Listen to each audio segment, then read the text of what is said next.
일본 정부가 올해 발간한 방위백서를 통해 독도 영유권 억지 주장을 18년째 되풀이했습니다. 그러면서도 한일 안보 협력의 중요성을 추가로 언급했습니다. 일본 정부는 방위백서에서 북한, 중국, 러시아 등 주변국으로부터 안보 위협을 적시하며 방위력 강화 필요성을 강조했습니다.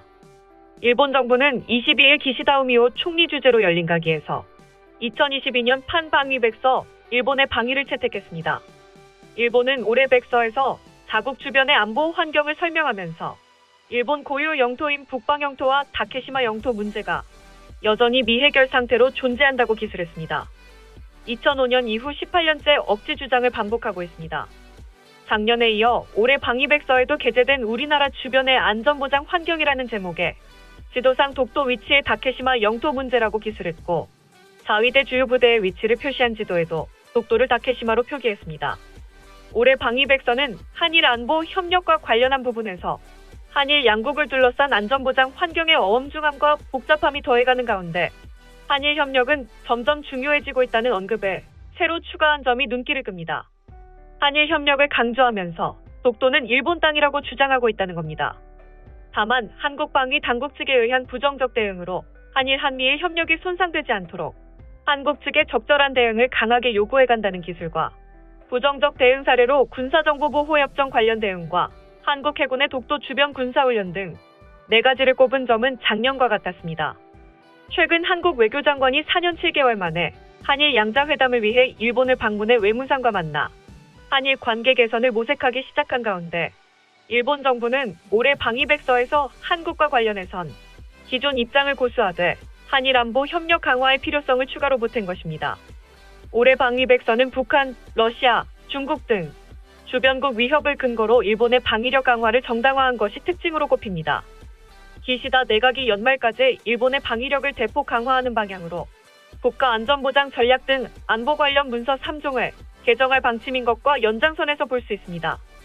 방위백서는 북한 핵미사일 활동에 대해 우리나라의 안전에 대한 중대하고 절박한 위협이고 지역 및 국제사회의 평화와 안전을 현저히 해치는 것이라는 기술을 유지했습니다.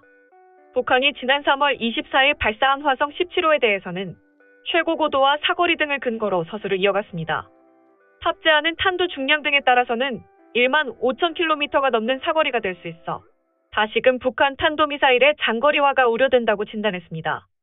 백서는 중국의 군사활동에 대해선 일본을 포함한 지역과 국제사회의 안전보장상의 강한 우려라며 이런 경향이 최근 한층 더 강해지고 있다고 기술했습니다. 그러면서 중국 해경선이 센카쿠 열도 주변 접속 수역에 빈번하게 접근하는 점, 중국과 러시아가 무력 시위 차원의 공동 군사행동을 벌인 점 등을 나열했습니다. 특히 대만과 관련해 중국은 대만에 대해 무력 행사를 포기하지 않는다는 의사를 계속 보이고 있다고 말했습니다. 이어 항공, 해상 봉쇄, 한정적인 무력 행사, 항공 미사일 작전, 대만에 대한 침공이라는 군사적 선택지를 발동할 가능성이 있다고 적시했습니다. 작년에 대만 문제를 처음 언급한 데서 한 발 나아가 대만 침공 가능성까지 거론하며 일본의 안보 위협 고조를 강조한 모습입니다. 방위백서는 러시아의 우크라이나 침공에 대해 힘에 의한 일방적인 현상 변경은 유럽뿐 아니라 아시아를 포함한 국제질서의 근간을 뒤흔드는 행위로 결코 용납해서는 안 된다고 기술했습니다. 방위성은 백서에서 이런 주변 상황으로부터 자국을 지키기 위해서는 안전보장의 최종적 담보인 방위력 강화가 필요하다고 주장했습니다. 백서는 일본의 국내 총생산 중 방위비 비중이 주요 7개국, 호주, 한국 등과 비교하면 가장 낮다고 지적했습니다. 일본의 2022회계 연도 본예산 기준 방위비는 5조 4천억엔, 우리 돈으로 약 51조 원으로 GDP 대비 0.96%입니다. 일본 정부는 집권자민당의 제언을 받아 지난달 가기에서 5년 이내에 방위력을 근본적으로 강화한다는 내용을 포함한 경제재정 운영과 개혁 기본 방침을 결정했습니다. 기본 방침에서는 북대서양조약기구 회원국이 GDP의 2% 이상을 방위비로 확보하는 것을 목표로 설정한 것을 예시로 들면서 방위력 강화 방침을 밝혔습니다. 이에 대해 정치 전문가들은 한국 뒤통수를 일본이 또 치기 시작한 것인데 윤 정부는 아직 심각성을 느끼지 못하고 있는 것 같다며 한일회담이 끝난 지 하루 만에 일본 정부가 발표한 것이라 계획적이라고밖에 볼 수 없다. 미국 언론들은 일본을 지칠 등 국제사회 무대에서 퇴출시켜야 한다고 말한다고 전했습니다. 다음은 해당 소식을 접한 일본 네티즌들의 반응입니다. 국익이라는 어려운 이야기가 아니며 그저 약속을 지키고 마느냐의 문제가 아니라 받을 것은 받고 상대국과의 약속을 어기면서도 일본의 책임 전가를 하는 그 나라를 일본의 이웃 국가로 인정하느냐의 문제. 조약이나 협정은 서로 불만을 가지면서도 타협해서 장래로 나아가기를 기대하며 체결하는 것이라고 생각한다.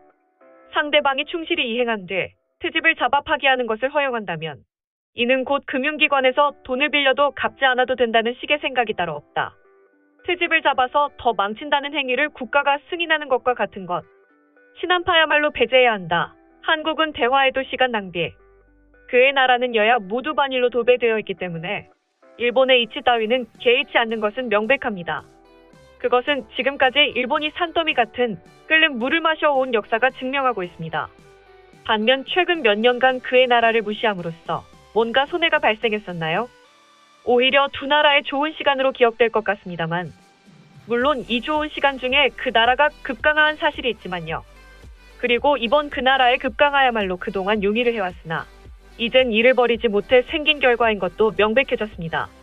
그러니 일본은 더욱 그러한 오만한 나라의 자국 역사를 거는 것은 그만둬야 한다고 생각합니다. 잘못은 모두 한국에 있다. 그래서 일본의 사죄라든지 협조를 구한다고 해도 어불성설이다. 물론 촌스럽게 굴면 말이 통한다고 착각하게 만드는 외교를 일본이 전후해온 것도 안 되지만 SNS의 발달 등으로 정보를 일반인도 쉽게 구할 수 있게 된 지금 옛날처럼 일본인을 속이거나 할 수는 없다. 사과와 빌린 돈을 한국은 확실히 반환하고 조약 등의 결정을 준수하고 나서 그때가 왔을 때 일본은 한국과 교류를 진지하게 생각할 수 있게 된다. 그러나 이를 실천하지 않으니 솔직히 한국과 손잡고 갈 필요는 전혀 없다고 판단하는데 이미 일본의 사과나 보상 단계는 종료 단계에 들어선 지 한참이다. 그 나라는 과거 일본이 병합했으니 이에 대한 속죄로 현재 일본인을 착취하고 노예화할 것을 권장하고 있다. 이용 가치가 있는 인물은 일단 예외로 두고 일반인들에겐 똑같이 갚아줘야 한다고 외치고 있다. 반일 사상이 공통의 인식으로 만연한 그런 나라와 국교를 맺는 것이 문제이다. 오히려 단교하는 편이 국익에 이바지하는 것이 아닌가 하고 생각해버린다. 당연히 한국 정치인들도 동질의 이념으로 굳어져 있을 것이다. 그 나라는 신뢰할 수 있는 파트너가 될 수 없다. 반일 교육을 계속하는 시점에서 미래를 향해 함께 나아가는 것은 불가능으로 판단된다. 국가가 그만두겠다고 하지 않는 한 새로운 미래는 열리지 않는다. 국가가 이를 표명하지 않기 때문에 일본 입장에선 진심으로 새로운 관계를 구축하려고 하지 않는다고 평가할 수밖에 없는 것이다. 희망적 관측이 아님을 확대 해석한 것처럼 정부도 보도도 민간도 모두 판타지적 뇌를 가진 나라. 최근에 벌어진 일을 말하자면 미 재무장관의 스와프에 관한 일. 단 한마디도 스와프에 관해 언급하지 않았는데 마치 체결 얘기가 진행되는 듯한 한국의 일방적인 보도. 그것을 통해 환율을 조작하여 일시적으로 원화 가치 상승. 이러니 한국이 싫을 수밖에.